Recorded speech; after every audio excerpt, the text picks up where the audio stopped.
Grabe, isang bigating sponsor may pinangako kay Erica. Yan ay sama-sama nating alamin mamaya mga kalingap. Isang mapagpalang araw sa inyong lahat mga kalingap at maligayang bagong taon sa lahat nating taga-subaybay. Sanay hindi nyo po makalimutan na mag-like sa video na ito. At paunawa tapusin muna ang kaboohan ng video na ito bago magkomento mga kalingap at para malaman ang nilalaman nito. At maraming salamat po sa pagpatuloy na pagsuporta lalo na kay Kuya Val Santos Matubang at Kalingap Rab.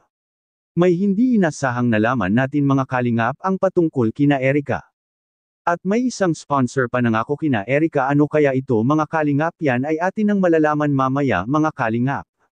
Dahil sa pag-alis ni Erica sa Team Kalingap ay maraming nagsasabi na si Erica ay nakarma na ngayon dahil sa umano'y ang bagong bahay nila ay nagkaproblema ito.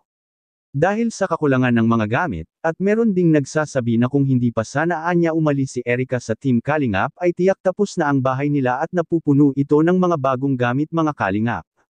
Bagay na hindi naman natin maitanggi mga kalingap dahil sa lahat ng pinabahayan ni Kalingap Rab ay kapag natapos na ito ay mapupuno talaga ito ng mga bagong gamit at hindi lang yun, may marami pang mga pagkain mga kalingap.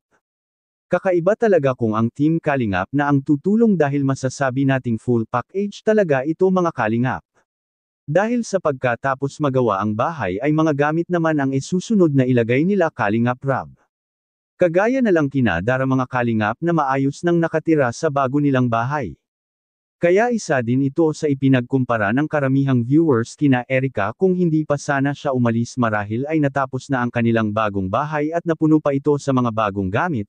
Katunayan noong si Erica mga kalingap ay nasa mga kamay pa nila Kalingap Rab ay napakadaming natanggap nito na mga biyaya at hindi pa basta-basta ito mga kalingap dahil mga mamahalin lahat ito, katulad na lang sa ating makikita sa video.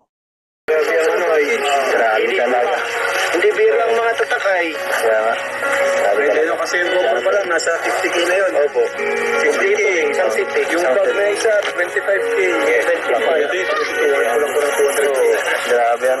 Puro mga mamahalin ang mga ipinapadala sa mga sponsors ni Kalingap Rab para kay Erica sa mga balik-bayan box noong siya pa ay nasa Team Kalingap.